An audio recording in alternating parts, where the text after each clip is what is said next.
Good afternoon. It is Thursday, April 19th, and we had a market that wanted to sell off today across the board. It was all red basically all day long. In fact, my market, we're seeing a little bit of a pullback right now, coming off the lows. But believe me, most of the day, this entire market analyzer was red, the whole darn thing.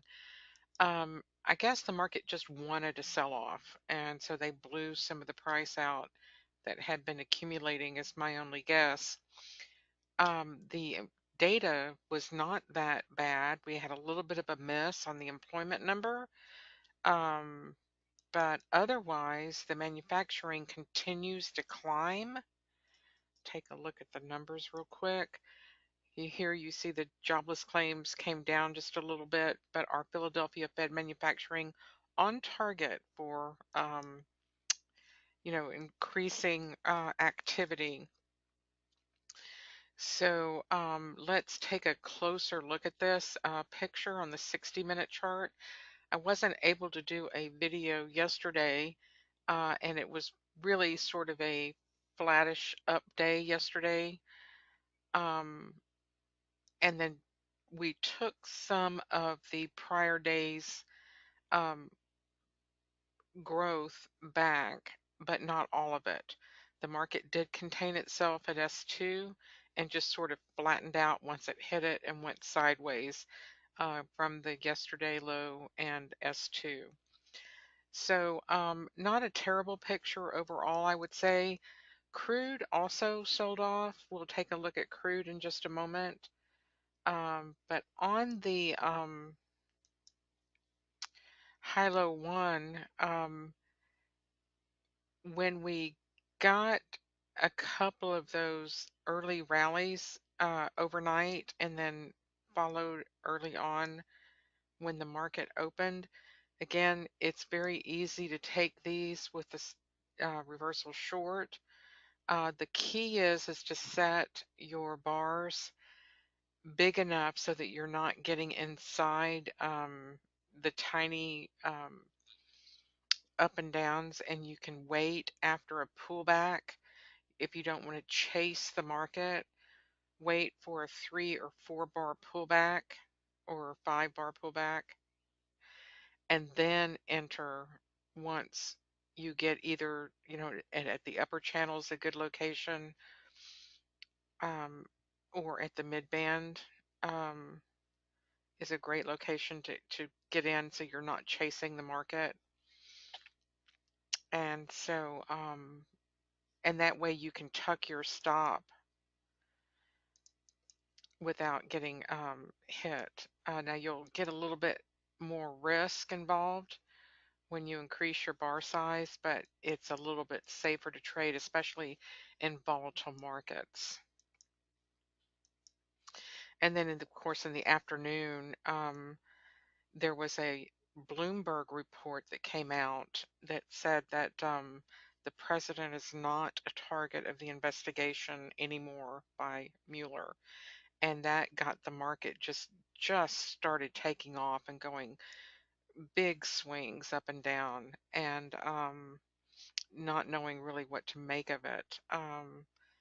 So I think we need to have some more information on that. I wish they would just say so publicly. I think the public deserves to know, is our president under a target of a criminal investigation or not? Um, and apparently the word is not. So they need to come out and back him so he can do his job, I would say. So let's take a look at crude real quick, and I will show you what happened today following yesterday's huge up move. We took a little bit of it back as OPEC is going into meetings. I know that they're meeting with Russia, and so we weren't able to re reiterate yesterday's large move. Now, we broke a very large trend line yesterday. Let me show you that trend line on the weekly charts, some very key support, or resistance, excuse me, apologies, resistance. And that resistance went back all the way from 2014. So, and it was right here. So that was broken. You see it just a little bit broke. And then we came back today. Um, so that's a very long trend line, and it's above the 200 EMA. So some very key technical levels that traders are watching. And we want to be able to keep that level um, if at all possible. And today it came back. So let's look at a 15-minute chart and see today's activity. And it was basically down the whole day. So we walked back testing that level. This is a very key level of resistance. So we'll have to carefully watch this. If we break it to the upside, that would be an excellent buying opportunity. But the news out of OPEC, whether they're going to continue these production cuts, I think that they're trying to jawbone the price of crude back up to 180 or 100. And I think that there's some other market participants that do not want that to happen and want to keep price more in line around the $50 range. So I think we'll have some volatility maybe coming up in the crude market as these various key players in the crude market battle for control over the price of crude. So today, a down day in the crude market. And as you can see on the linear regression trend, it just was down the whole darn day. Now that's on the 34. If I change it to the all, you can see that there's no trend at all today for continuation. It was all here. The meat of the move was yesterday. So the actual trend, though, today was down. Um, and on the and here again, this is, one entry really.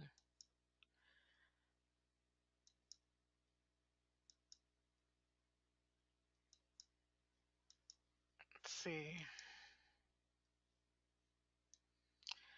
Right here.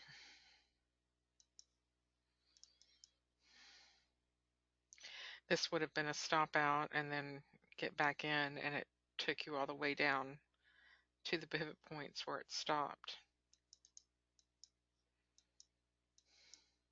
And there's your move.